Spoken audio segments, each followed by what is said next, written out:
Alright, September's finally here, which means it's time for me to recap everything I watched in August. Yeah, that's it, that's the video. I started off the month with Teenage Mutant Ninja Turtles Mutant Mayhem. Now, this movie emphasizes the teenage part of that title, and I think that was a really great choice. I had a lot of fun with this movie, there's a lot of great jokes and gags, and the voice cast is really strong. Personal standouts for me were Paul Rudd as Mondo Gecko, and Jackie Chan surprisingly giving one of his best acting performances in years as Splinter. I do think it tries to ape the Spider-Verse animation style a little too much, and I actually found some of the action sequences to be hard to follow and a little muddied. But hey, the animators weren't overworked and abused, so I'll take that as a win. Overall, I thought it was a good time in the movies, but maybe not the second coming of Spider-Verse that so many people hailed it as. Next, I watched Nimona, which was originally a movie made by Fox's Blue Sky Animation Studio, and then when Disney bought them, they scrapped it. Now Netflix has salvaged the movie and released it on their platforms, and I gotta say, I'm really glad they did. Watching this movie reminded me of one of my favorite shows from the past several years, The Other Two. In that show, there's a main character named Carrie, who is a struggling gay actor, but he's on the come up in Hollywood. He gets cast as the voice role of Globby in Disney's next big animated movie, and they touted it in the media as having an openly gay scene. And then Carrie discovers that that openly gay scene is just Globby, just an unidentifiable mass of green goo, in bed with another glob monster who never speaks.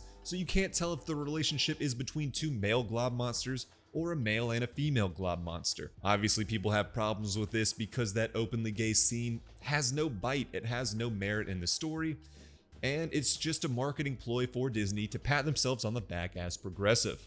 Disney has done this so many times in the past, and that's why this joke works. So that's why I think it's especially damning when Disney buys Blue Sky and acquires this movie. They see an openly gay main character who's holding hands and kissing his boyfriend right from the jump, and then you've got Nimona, who's a clear allegory for being trans. And what do? They threw it in the trash. Luckily, Netflix salvaged it, and I think that that's a great choice. Now, this movie has a pretty generic plot, and the animation is sometimes beautiful and sometimes unfinished. But the central themes of this movie are really important and really impactful and incredibly well done. I was really affected by the movie in the end, despite having a pretty uninterested take on the movie overall as I was watching it. So yeah, I think your mileage may vary if you're looking for a revolutionary story, but if you're looking for themes that actually reflect the society we live in now, if you're looking for something with a little more heart, I highly recommend Nimona. I think it's a movie worth supporting.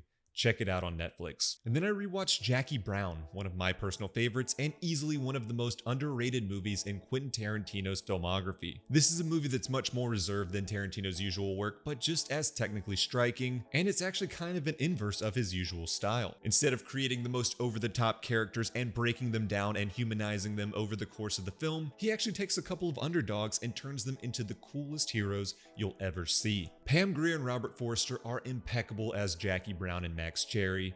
They're the beating heart of this movie, and they give this movie more soul than any film in Tarantino's entire filmography. To me, it's a perfect movie. Then I watched Sympathy for the Devil, a new VOD movie starring Nicolas Cage and Joel Kinnaman, and yeah, this movie's not great. It's Collateral with Joel Kinnaman in the Jamie Foxx role and Nicolas Cage in the Tom Cruise role, but maybe playing the devil. This movie lets Nicolas Cage go full Cage a couple of times, and when it does, it really comes to life, and I loved it. It's Nicolas Cage dialed up to 11, just how we like it.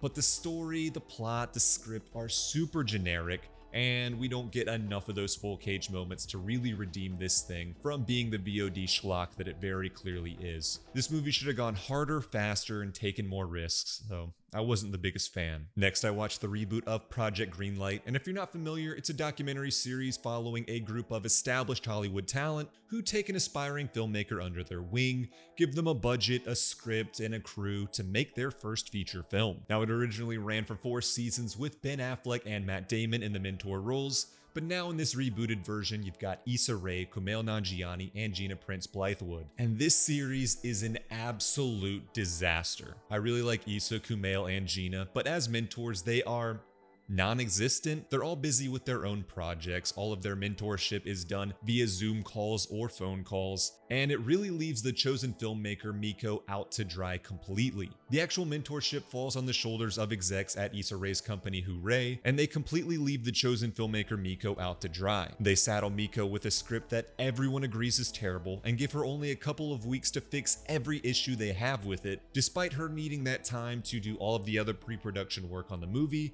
and fulfill her responsibilities for the reality show they're making her film. And Miko isn't even much better. She is so laid back and nonchalant. Now listen, I understand chill, but if you're given the opportunity to make your first movie with all of these resources, you know it's gonna air on HBO, what a blessing. You should have a little more fire in your belly. She'll go to meetings with the execs over the script, and yeah, everyone agrees it's a terrible script, and she will have 0 notes. She'll put it off, she'll be like, yeah, I'm working on it, I don't really know, I've got some ideas, but it's hard to pinpoint. Like, do the work. But also anytime Miko actually tries to assert herself, the Hooray execs shit talk her behind her back and shut her down at every turn. Even one of my favorite actors, Garrett Dillahunt, gets thrown under the bus by HBO Max casting execs because he doesn't do a great job at the table read because Miko failed to properly direct him. This show is a disaster. I hated it. I binged it all in 2 days and I would happily watch another season. Next, I watched Gran Turismo based on a true story, and this thing is so generic and paint by numbers that it's almost impressive. It falls into every single biopic trap that Walk Hard laid out so masterfully all the way back in 2007. I do think it gets better as it goes along, and the racing scenes are actually pretty solid. I was even surprised how much the last act worked for me based on the fact that everything leading up to that did not. A very mixed bag for me on this one, but the crowd I saw it with loved it, so your mileage may vary. See what I did there? Next, I watched The Hunted. I'm a big fan of William Friedkin's work, and so his recent passing led me to watch one of his movies that I hadn't seen before,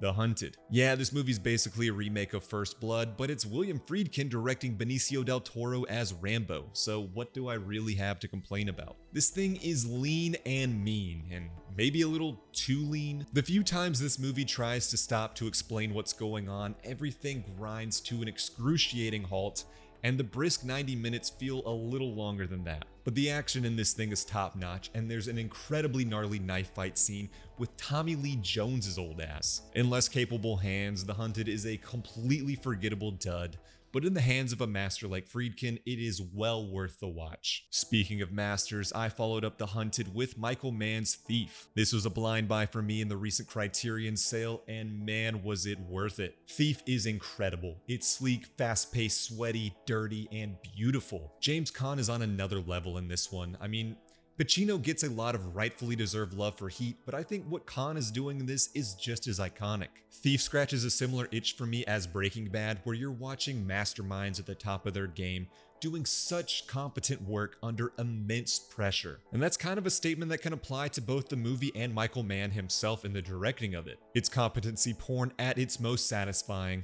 I loved it. And then I watched One Flew Over the Cuckoo's Nest, and they don't call this one a classic for nothing. It's simultaneously heartwarming and heartbreaking, and Nurse Ratched really is one of the all-time movie villains. She's not over-the-top evil like that recent Ryan Murphy series tried to portray her as. She's actually a really realistic portrayal and representation of a broken system that would rather hold on to power than try to enact real change. Jack Nicholson and Louise Fletcher are great and deservedly won Oscars for their performances, but the supporting cast is just as stacked. Christopher Lloyd, Brad Dourif, Will Sampson, and Danny DeVito, who has like 4 lines throughout the whole movie, all blew me away. I know, a real hot take on this one. It's an incredible movie. Then I got to see the Oldboy re-release in theaters. Oldboy is one of my favorite movies, and to get to see it on the big screen with a packed audience was such a pleasure. My wife had never seen the movie, so getting to see her reactions to all of the crazy twists and turns this thing takes made it all the better. It's Maximus filmmaking at its very best. Absurd gonzo imagery, yet reserved and contemplative when it needs to be. It's a gorgeously shot exploration of the depths of toxic depravity we can fall into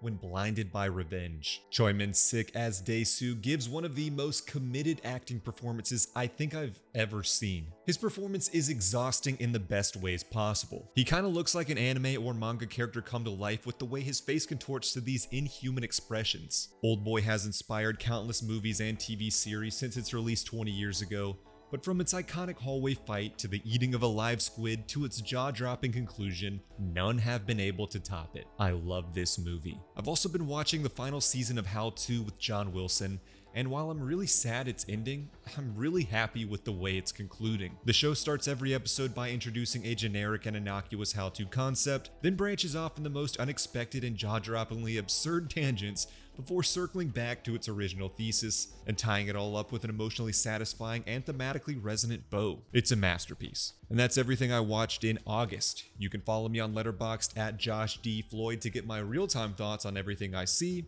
and maybe I'll give you a follow back. Thanks for watching this video. Bye.